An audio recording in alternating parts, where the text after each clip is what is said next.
podcast. I am so happy to have one of my business besties, Olivia Miller, here. Cannot wait for you to get to know her more. Some of you may already have the pleasure of knowing her as well. Olivia has been in business for over 4 years and has helped women scale their business to 7 figures and beyond. She's obsessed with helping women find the platforms that will help them grow and thrive within their business. She holds a deep belief that to make a lasting change in this world, women should be bringing in massive income while also enjoying their personal lives. I love that combo. Liv, I'm so happy to have you here today. How are you? I am thrilled to be on the Clicks and Giggles podcast. Can you believe this is happening? No, I'm so excited though. You've been talking about launching this, and I'm so excited for the world to get to hear from you. Same to have you here today. I'm excited. So why don't we just talk first about how we met, which I think is such a sweet little meet cute. So Liv actually slid into my DMs in 2018, I think? I was gonna say before sliding into DMs, I think was an actual was a thing. Yeah, you did. And so at the time, we were both affiliated with a certain health and wellness company, and she reached out because you said you liked that I love the Lord and that I was not trying to be this stick skinny girl. We had curves and we were still trying to be healthier, right? And were you let's go? I was like, she looks like me and she loves Jesus, so let's be friends. I don't know, I was so nervous. So maybe I have some empathy for people out there who are nervous in the first message, but I was just like, I think she and I are supposed to be friends, and how is that going to happen if I don't? I literally think the first message was just do you want to be internet friends? Yeah. And now it's so crazy because we were both still at full-time corporate jobs at that point, and I didn't have any other internet friends at that point. And now 5 years later, almost all my coworkers are all online, right? And spread across the United States, which is just wild. It's crazy. It's funny too. It's you have to go, certain people I talk to, I'm you have to go to an office every day. It's just such a different world, you have to put on pants. No. But I yes. think you coined the phrase office mullet or mullet. Literally right now I have my workout pants on with the Old Navy pockets, and I have tennis shoes on. I'm not as limber in my 30s to show you my tennis shoes on from this position, but yes, it is the work from home mullet. So it's business in the front, party on the bottom. Exactly. But I do have pants on today, so that's good. I remember we went to dinner, and there was a company we were affiliated with that was potentially interested in hiring you, and you were like, should I do this? And I'm like, and then you didn't. Praise the Lord. But what you did do was started supporting other female entrepreneurs. So can you share a little bit more about that journey in leaving your job, and then what that kind of has looked like to now, up until now? It's super inspiring. Yeah, so I worked at a nonprofit for 7 years, and I loved it, and I worked with my best friends every day, but there was just no room for growth for me at that company, and I had done the exact same thing for 7 years, and I was like, I want to learn again. I want to be in charge of my own destiny, my own income. And at the time, I had a friend whose business was exploding, and she's like, I need someone who can work a spreadsheet. And I was like, I need money, and I know how to work a spreadsheet, so maybe you should just hire me.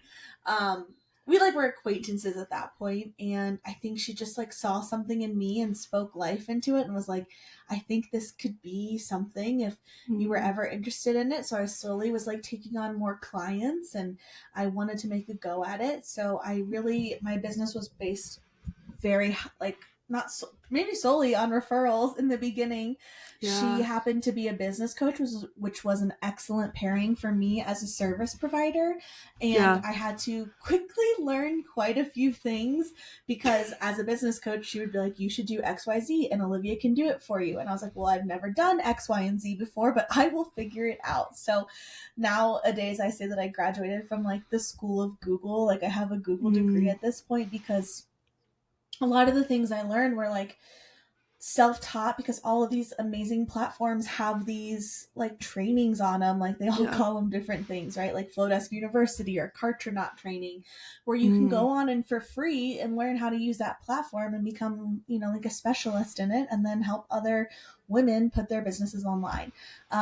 It kind of transformed quite a bit. I think when I left my job, I told him I was going to be a social media manager, and maybe because at the time that was like something that was like understandable, like as opposed to be like, I don't even think I knew the term for what I was doing, which was probably just like a virtual assistant plus at that time. Yeah. But what I quickly found, I was like, and I said to myself, I was like, I left in September, and I was like, I'm going to try this for 3 months, get to the end of this year, see how it goes, if I can do this. And like I said, I was making $0 at that nonprofit, but I very quickly doubled my income. And I was like, oh shoot, like maybe this is something that could be, you know. I think my family was like, I think they like supported me, but they were just kind of like what's this gonna be? But I quickly learned like what I liked doing, what I didn't like doing. I liked writing socials for people for like 3 months, and then I like ran out of things to say for them. But I was like, I don't think that's my gifting. I think it's like, you know, learning these tech systems and making them efficient for these women and finding solutions. And then also finding like, I think that I'm really great at helping people decide like what's the next right step for them in their business, or how to find their ideal clients. So that's kind of like what it's transitioned into. Kind of turned into. Yeah, it's been a like learning, growing process over the last, you know, 4+ years. Well, it's wild because you were the one that's like, you got to just leave your job. Like you, I mean, you paved the way, you know, but it's. No, I like call myself the Elle Woods of like the freelancing community, because I'm like, what? Like it's hard. It's hard. Like, it is hard, but so is getting up every day and going to an office. So is having a boss who doesn't see your gifting. So it's just kind of like, you know, it's like, what hard do you want to choose for the next foreseeable future? And I think I was like, you're doing all of this stuff for other people, so why not just be in charge of who you do it for? Yeah, no, I agree. It's funny. Well, we'll go to that and how you influence me in such a good way in a minute, but what I was thinking about when you were talking is like, you are the ultimate problem solver. And so Liv actually we share clients, which is so fun, and then we also like bring each other in each other's businesses, and I'm like, this is what I want to do, but I don't understand if this can talk to this, and you're like, yeah, it can. Or you'll be like, hold on, let me figure it out. And so I think that's like the best thing, is like the adaptable, figure outable. I truly, my mind is blown, and we talk about this, by like people who don't just like put their head down and try to figure it out. But I'm like, hey, if you don't want to do that, I'll make the money while you don't, you know? Yeah, I think when I started, because I don't have a marketing degree, I majored in sociology. I worked at a camp for children living with serious illnesses that I didn't know anything. So I wasn't afraid to be like, I don't know, let me figure it out. I don't know, let me, you know, like, let me get back to you. Let me go to the places I know where I can find those answers if they exist, and then I'll come back to you. Well, and I think like one of your secret weapons, or like not secret weapons, but like you're a double threat, because you can do tech and you have amazing ideas, right? So not only can you dream it, you can freaking do it. And so that's like 10 out of 10. I'm like, so can I come on the Clicks and Giggles podcast every day to get we freaking gas you up over here. Yeah. No, it's true though, because I was literally in a conversation with someone today, and I was like, they had a question about a freebie, and I was like, go to Olivia. Like, everyone can give you ideas, but go to Olivia, and you know what's kind of working out there. So yeah, I just am obsessed as a consumer with social media and marketing. I think it's I like what attracts me, or what do I see working with my friends, and what are the trends that I can see happening, and how do we utilize that to our advantage? Well, and like what is happening on TikTok, which is days to weeks ahead of Instagram, that we can bring to Instagram and beat, you know. We don't have enough time to talk about my love for TikTok. Yeah, I have to restrain myself, but we send little TikToks back and forth. But I will say, a funny story is, I got on Amish Talk. I don't know if you remember this, and I sent it to you. You kept sending them to me. I was like, what is... And I was But like that, watching this guy leave his Amish family, and you were like, Jordan, I refuse to click on this because I am not getting Amish talk in my algorithm. So mhm. you'll just Well, never know. that's like the thing about TikTok, right? Is it's showing me how many content creators there are now, how clever people are, and how you and mine and my sister's For You pages can look extremely different because Yes. like, and I love the way that that TikTok algorithm works because it'll show you what you want to see, but it also, like, if you click on something on accident, you're like, like I said, I did not want to be on Amish talk, but You're I like, do think that it's like, I I do think not it's such a subscribe. great, yeah, hit unsubscribe from Amish talk. It's such a great way to get in front of a new audience. 100%. Brad and I, like, our feeds could not be more different. It makes me laugh so hard because, like, his is like sweet, like marriage and Christianity and family and like nervous system. And literally last night, I'm like, Brad, look at this queso that has steak in it. And he's like, you would. He's like, your feed is so different. And I'm like, yeah, Yeah, you're like, but TikTok gets me. yeah, it gets me, Brad, and I'm gonna make this soon. So I was laughing so hard at that. So the other thing that you've also done is you figured out a way. So like one on one, obviously you have retainer clients, but then it's like people want a piece of you. So that sounds No, sexual, that's but something that I've had to like work on as an entrepreneur, right? Because I yeah. think I've made a career out of being a problem solver, and then I get upset when people come to me with their problems. You know, it's like kind of twofold. Like I'm like, Does oh, my well, therapist feel like that, Olivia oh no, Peltz, if you're 100%. listening? 100. Like I think one point, I think Erin's my therapist. Erin, I referred to her by her first name. Was like, Me oh, too. interesting how you've made a career out of that. And I was like, Yeah. I was like, I'm gonna need to pay for an extra session now. But Right? so I think I've had to be pretty intentional through trial and error and like seasons of ups and downs of figuring out what works for me. And Yeah. entrepreneurship hasn't always looked pretty, and boundary setting is hard. And especially like when you set boundaries that are met with like resistance, like that was a really difficult time for me in my business because I felt, like I was taking a stance and then people were mad at me. And that they're allowed Yeah. to feel that way, but I was also had to Yeah. figure out like how I was going to move forward. So I'm always like tweaking and changing my offers, which is like I guess good and bad because that's why we have our own business, right? Do you want Right. to talk? Are you asking me to talk about the online business manager for a day offer? Yes, I want people to hear about that. And then I also want you to talk about Olive Grove because I know people listening are like Oh, probably like, what does she do? You have one on one and then yeah, that's and how I then started. hit the Yeah, world with it. so I was basically, I don't even know, a catch-all for the female entrepreneur visionary is kind of what Yeah.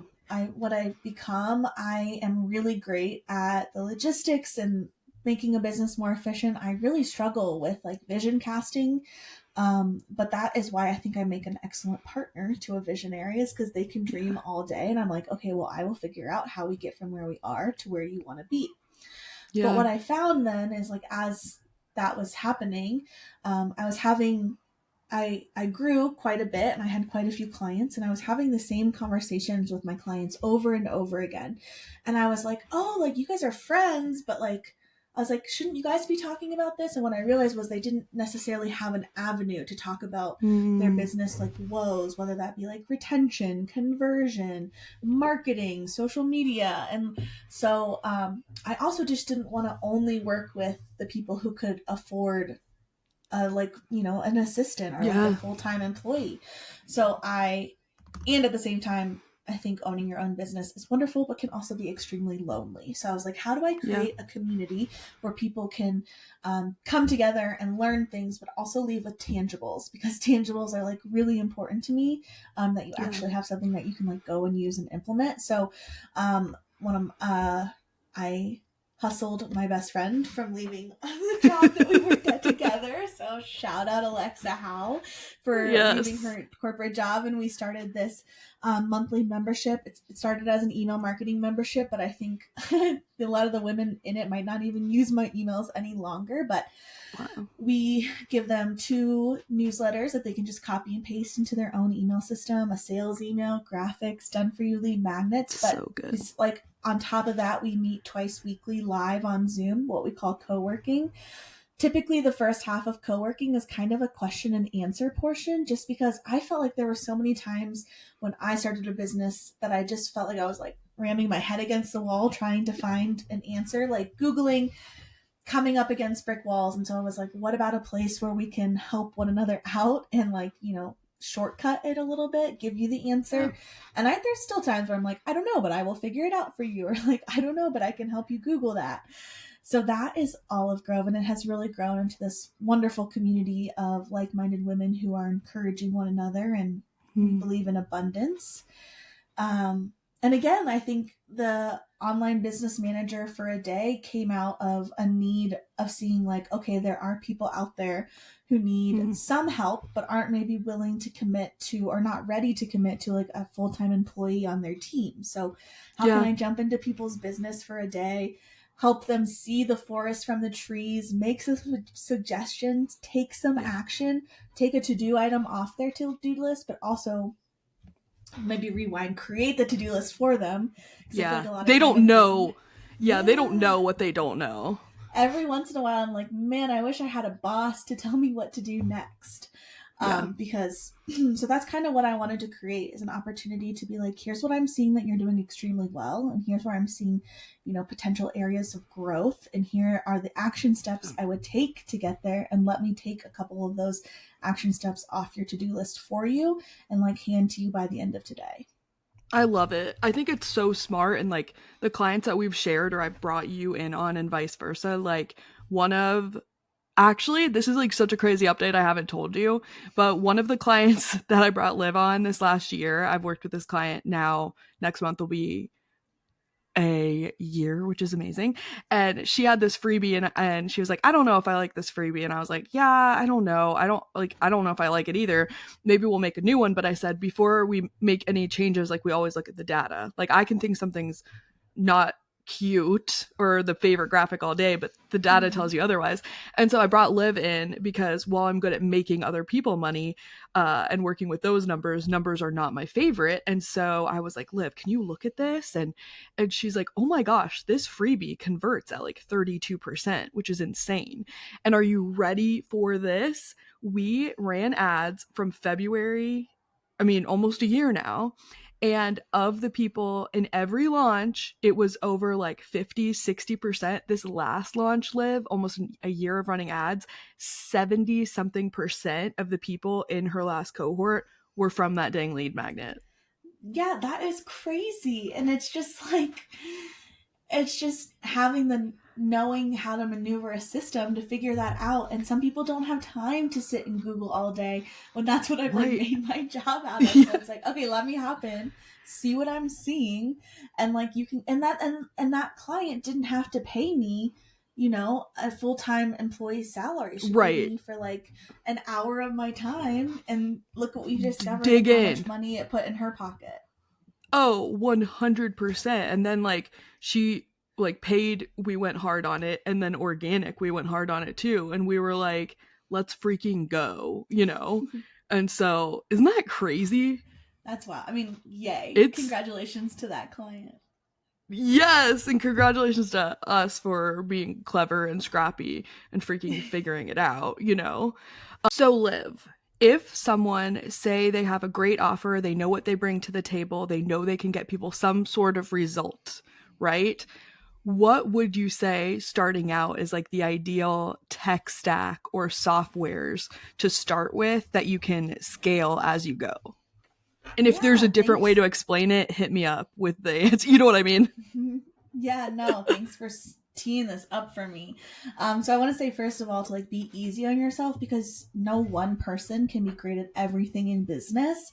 A few years ago, like I had to hire a lawyer, and I was like, oh, this is why lawyers exist, because of scenarios like this. And this is why like tech VAs and online business managers exist, to help you know how to run your business more efficiently.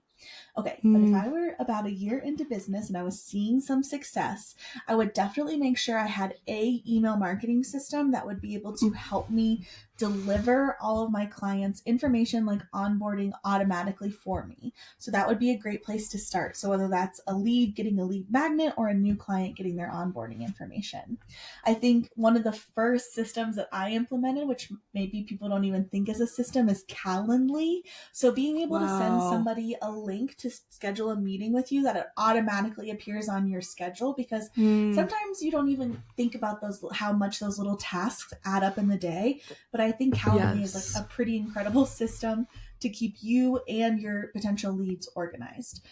After that, I would look into Zapier, because Zapier is like a literal wizard magician. I used to be really into magic as a kid, and I think a Zapier is rabbit magic. Out of hat. Yes, because it makes systems that aren't supposed to talk to each other or aren't supposed to be automated. So let's say, like for me, for example, I use Flowdesk to send my emails, but I use Cartra to accept payment. So I have zaps set up that when someone makes a payment in Cartra, they automatically get their welcome message from Flowdesk. Just because Flowdesk is like a part of my brand, I was like, my emails need to come from Flowdesk. And this is so that I don't have to remember to manually go segment people. It just happens like while I'm sleeping. And I have clients that use it for all sorts of things. You can even use it for Zoom, so that if you are like consistently recording meetings and uploading them to YouTube to send out as a replay, it can do that for you automatically. So just some like really cool things to play around with. Then like go ahead, Jordan. No, I'm just like, Zapier is like the hot, mysterious boy in high school that like doesn't talk a lot, but you know they're cool. Like alternative. He's like in the corner. Has a guitar. I know who I'm thinking of from my high school, and I'm like, that's Zapier. Like, you're like, okay, this is it, and I'm intrigued. Also I'm kind of scared, but no, I think about Zapier, and some of my favorite zaps for clients that we do during launches and in general is, we've done zaps from when they pay into Slack. That's like, hooray, with like the confetti. Someone just joined whatever program name, which is so freaking fun during a launch to see those come through. And it kind of takes, well, if it's quiet, you're like, I freaking hope the zap's broken. This launch isn't crashing and burning, and you know what I mean? But when it's dinging, it's real nice. I think it's fun for a launch. It's fun for when group coaching or coaching clients sign. I use zaps in my own business that I just wanted to share in case other people are thinking of this. I have a zap from Honeybook when the contract signed that dings my team, and then we get into action to onboard. So contract signed and they paid, it's like, all right, here's what we're doing, and we get going. So that one's always fun. I do have a zap every time a client pays me, which is always fun to see. I love how all your zaps revolve around like fun and celebration. Dopamine. Yeah, freaking dopamine hits. But yeah, mine are really celebration. And then of course clients have all different kinds of zaps, but I think that if anyone here doesn't use Zapier, or does but hasn't looked to its full potential, they add all the time new connections. So I think I have a question for you I just thought of later, but I don't know if we can talk about it on the podcast. But I just thought about the game FMK, and it's Zapier, Cartra. I think I know it. Zapier, Cartra, and Kajabi. But we can talk about that. Kajabi. Yeah, that's what I I think F's Cartra, and I think you'd marry Zapier, but we'll see. Well, I feel like it's like a Pepsi Coke kind of deal, Cartra and Kajabi. They're like, you die hard for one or the other. You are. You know what? I would be in bed with Kajabi tonight if they would let me. But hey. Go ahead. I do like Cartra more. The more and more I'm around you and learning it, Well, then, any platform. And maybe I'll learn to love Kajabi someday, but today is not the day. Yeah. I don't know. Oh, well, I have an idea. I actually don't want to share my idea, but I have an idea for software we need to build so that we can track customer journey. But that's all I'll say because we need to build it. No one listening to this. Because yes, we patent things now. In my spare time. Oh, I am going to talk about that. I had a call with my lawyer this week about that. Okay, let's okay, I'm gonna refocus this real quick. If Zapier is the alt boy in high school, ManyChat is the new hot girl who just transferred schools. Yes. Because... Can you please enlighten the audience about ManyChat? Because she became real popular. She entered the chat. Yeah. Can you just freaking dive in? So to recap, we talked about a way to send emails, like like Flowdesk, a Calendly, a good way to book, save you time. We talked about Zapier, a way to, make wires cross that wouldn't have already, and then ManyChat. Can you just like freaking geek out on ManyChat for people listening? I have some feelings. So okay. I think ManyChat has taken over, especially the Instagram space. So you see people saying, drop a word and I'll send you X, Y, or Z. You drop the word and you immediately have a new message. And you're like, whoa, calm down, Shirley. Like, I didn't know that this was going to calm down. Yeah, we just met. Yeah, we just met. Yeah, so that is ManyChat, and there's a lot of cool things that you can do within ManyChat. You can, you send them the message, you can send follow-ups, but there's also quite a few rules that come along with ManyChat, and I think there will probably be more rules that continue to, be created in the future to protect people's privacy.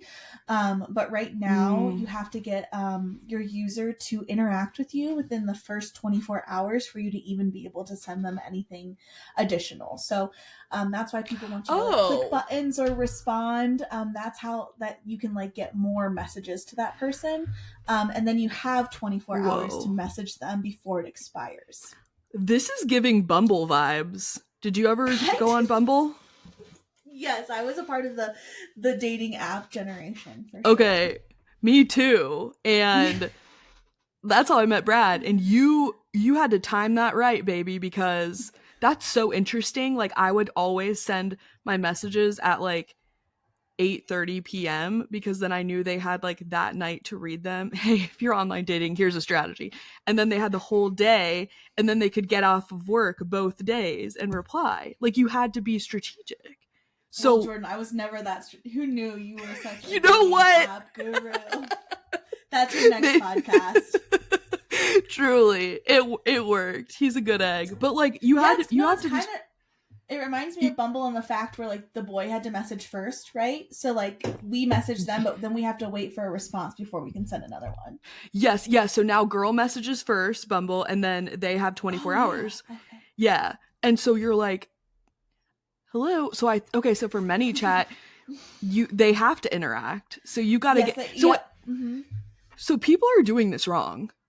100%. I think we're all figuring it out together. There's also like subscription lists that you can get that you really want to like get people subscribed to within that first 24 hours. So then you can like blast out to them later on. Speaking of dating apps, Matthew Hussey, like if you're out there single, Matthew Hussey's who you need to follow, and he has excellent ManyChat strategies. So shout out. Okay, I'm going to be like, Brad, I'm messaging Matthew Hussey, not because I need dating advice, but because I need to see this funnel. First of all, I love him. For anyone who's single, he's amazing.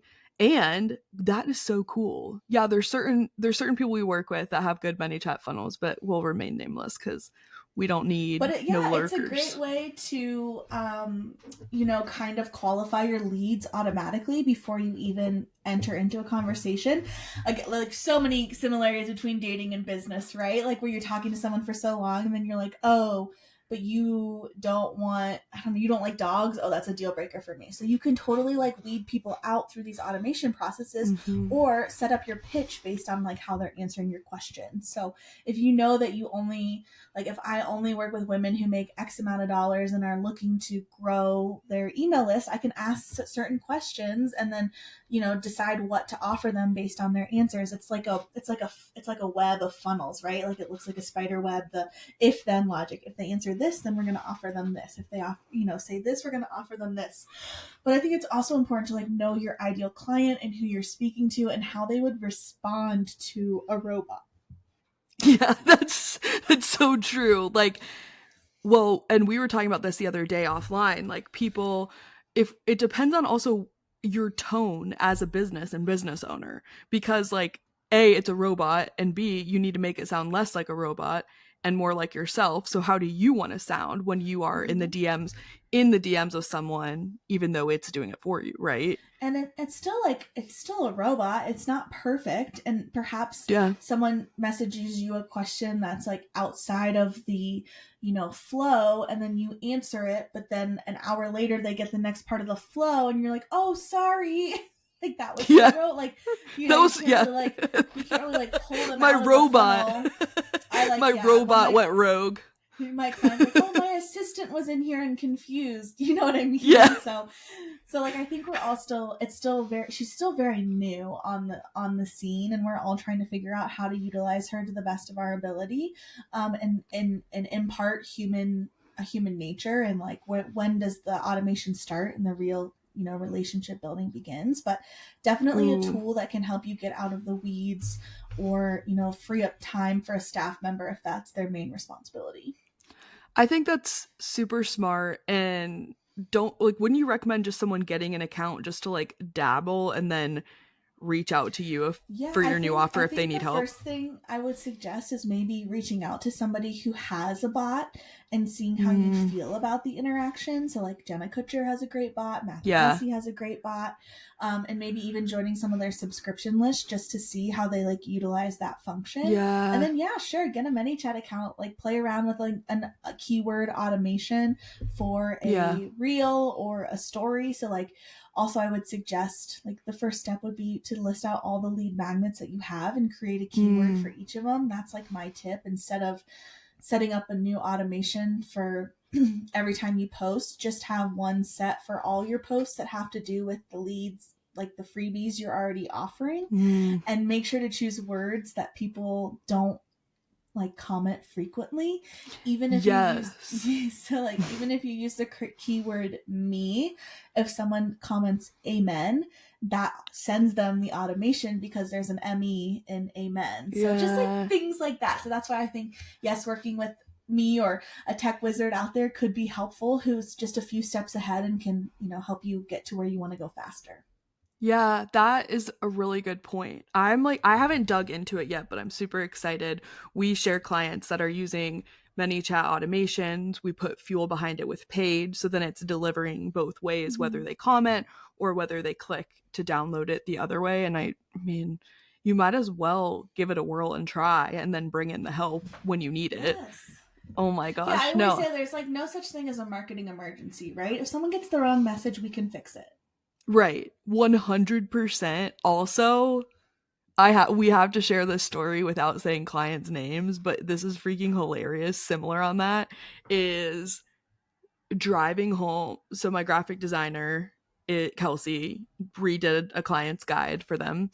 It's amazing. And we put it out, and somehow we shared the editable link instead of the view only link.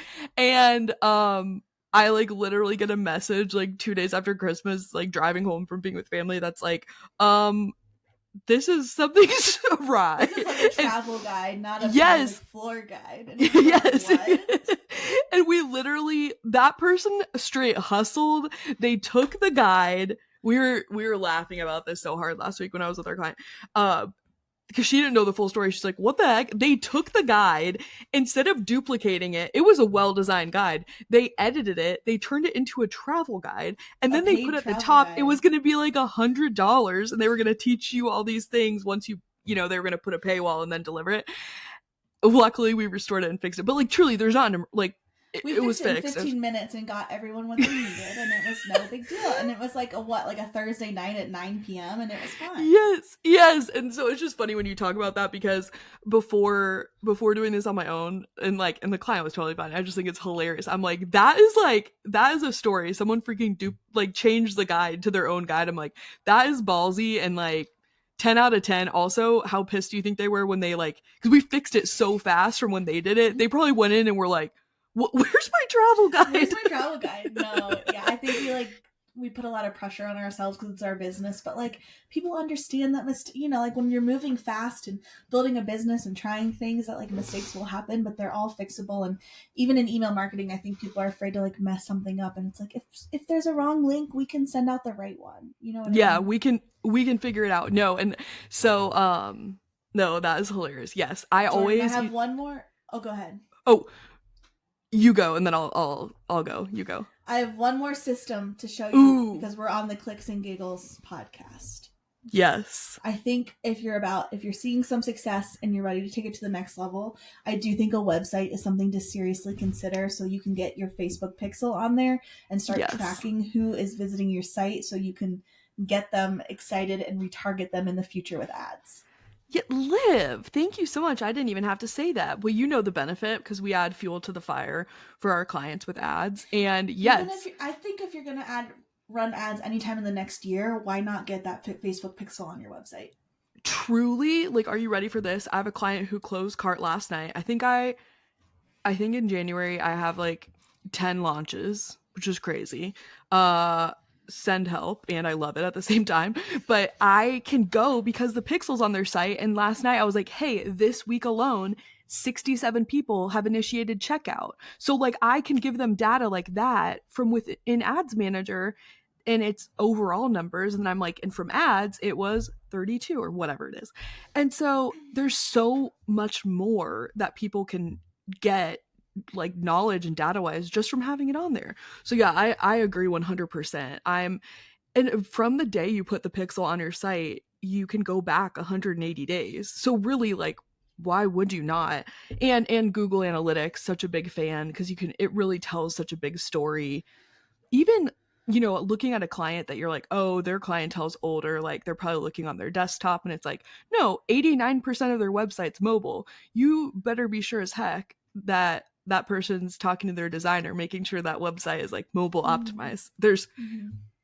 It's funny, there's money left on the table when you don't know your data, which is something I'm very passionate about knowing. And so, question for you, what and I you're so thoughtful and probably may ponder this for a second. What do you think people are leaving money on the table if they don't do right now in their business? Send a consistent newsletter. Mic drop. I said this like analogy and it makes sense to me, so I hope it does. But I feel like social media is like a music festival, and your newsletter list is like an intimate concert. And you Mm, know who you're willing to like pay to go see an intimate concert for, and that is like a wow. room full of just your like hottest leads waiting to hear from you. So I think that if like, and a consistent newsletter can be once a month, it doesn't have to be every single week, but a place where you're like adding value into your potential leads' lives and also making them aware of how they can work with you. I think Yeah, so often we're afraid to sell, but people are like, I don't even know like what you do or how to work with you, but I'm like waiting to give you money. it's wild. Their wallet is open, and we're like, we're good. We're just gonna keep doing our. Don't mind me. I'm just gonna go dance in a reel really quick. Like, it's like, Yeah. no, you have these people waiting. I think that's so smart. You are leaving money in the table if you on the table if you are not sending a consistent And for newsletter. extra credit, put your newsletter opt-in on your website with a Facebook pixel. A freaking men. Put it in your link in bio. Maybe do some little ManyChat shenanigans. Just speaking about life or death. So I used to be in marketing for Chick-fil-A, and so we'd always be like, chicken is not an emergency. This is not like brain surgery, brain, you know. And then I went to work for a hospital affiliated, like one of Johns Hopkins Medicine's children's hospitals, and then they literally were doing brain surgery, and I'm like, okay, I'm doing social media for Mm-hmm. y'all, and this could be an emergency. But no, marketing is not an emergency. And I think also reminding people to take the pressure off, because more mistakes will happen and things can go awry when you're taking yourself so seriously too. I think it's also Like, like an excellent opportunity to connect on a human level, right? That like I am a real person trying to like help transform your life. And like I do make mistakes, but I'm here to like try and be the best I can for you. oof, that's good. And so as we're getting close to wrapping up, I want to ask you some business wins that you've gotten or gotten for clients that you're really proud of. And I'll start while you think, because Liv and I have done multiple 6-figure launches for clients. We've done like a $500,000 launch, 400, 400, 300, I think, all of them. And that's just the beginning of what we've done together. It's freaking crazy and fun, and I love getting to work with you. How about you thinking of things? Well, I think some of the things that I'm most proud of are encouraging women to leave their full-time jobs and start freelancing and making like massive income for their families, and moms being able to be home with their kids, or show them that they can they know they're smarter than what their kids even could fathom, that they're willing to take a risk on themselves.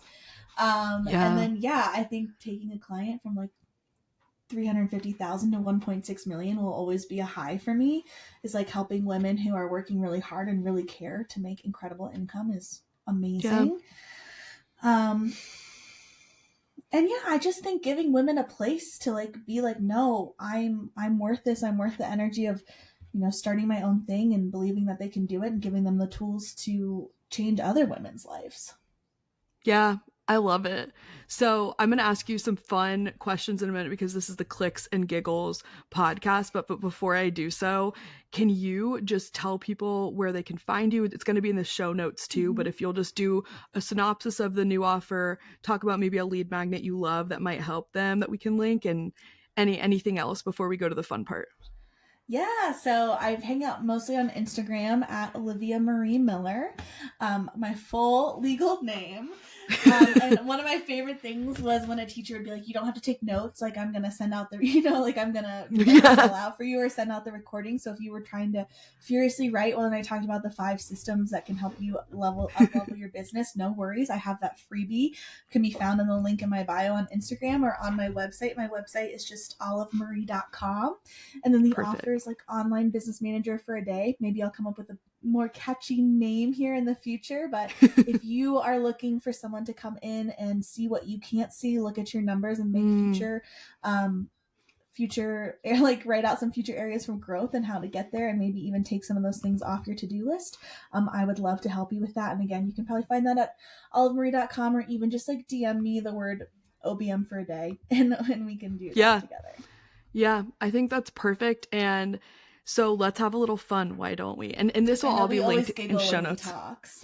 We do. Okay. Entrepreneurs are not, maybe this is like a generalization, I shouldn't say, but I have noticed that entrepreneurs are not good at having hobbies, and not like they have fun in their business. So tell me, and I know you have some fun hobbies you've been working on in the new year. What are some of your hobbies? How do you have fun, and what keeps you giggling? Yeah, I'm here to like break the mold. I feel like I have a lot of hobbies. I love it. Pickleball is like one of my favorite. I have an injury right now, so I haven't been able to play. I also, do we consider skincare and beauty products a hobby? Because I have quite a bit. And then fantasy books. Those are my 3 top hobbies. And probably like watching TV. Yes, but your fantasy books aren't like naughty fantasy books when you say that. They're what's the one that people should read? The A starts with the A. Yeah, they're called like romanticies because they're like a little bit of like there's a love story, but they're not like they're not too 50 Shades. Yeah, I'm like, don't put yourself in that. You can, but it's I love and it's Court of Thorns and Roses. Okay. I love all of the Sarah J. Maas books, and then Fourth Wing is like the newest one that's hot on the scene. Okay, I need to read that. I know I still need to read it. I know. I started a group chat of girls who love those books to send funny TikToks back and forth. I have FOMO, so maybe I need to go read it. I love to read. The Serial Girls. If you've read those books. I like to read books about crazy wives, and my husband loves that. That's one of my passions. He's like, "Are you reading a psychotic wife book again?" I'm like, "Sometimes the husband's crazy, Brad. Just The wait." Wife Upstairs is one of my favorite. One of those I recently read. Oh, and then Taylor Swift is like my number 1 hobby, if we're being honest here. And you get to see her this year. I know. I keep asking my boyfriend if he thinks Taylor Swift is just as excited to see us this year as we are to see her. She is. She's instead of a Swiftie, she's a Miller. She's a Miller, yeah. She's ready. No, I think skincare totally counts. We were doing our budget the other day because we've been married over 2 years now. We don't really have a budget. Brad says that I track our money. Like I highlight that bills were paid, but like that's it. And so we were like, yay, let's do this. And so he has his hobbies and things he does.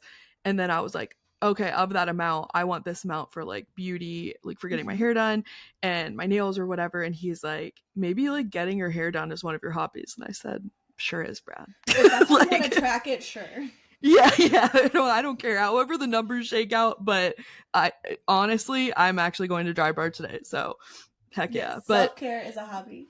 Yes, it is. And especially like we are at our desks like all day. We are not out in the sunlight. We're not even like walking to our cars to drive to work a lot of the time. And so I think absolutely you have to find some other things that bring you joy even at home. So I am just so glad you were here today, Liv. I love you so much, and I'm just grateful that you could impart your wisdom on the people listening and share your story. And anyone who has worked with you and gets to work with you is so lucky. Is there anything else you think of or want to say before we sign off here on the Clicks and Giggles podcast today? No, so grateful for you, and I will come back to the Clicks and Giggles podcast anytime. Well, you know what? I will send you that Calendly link, and we'll speaking of, I'll send you. I'm not a. Yeah, we'll automate it, baby. All right, well, check out the show notes for Liv's offer and freebie, and I cannot wait to hear what y'all thought.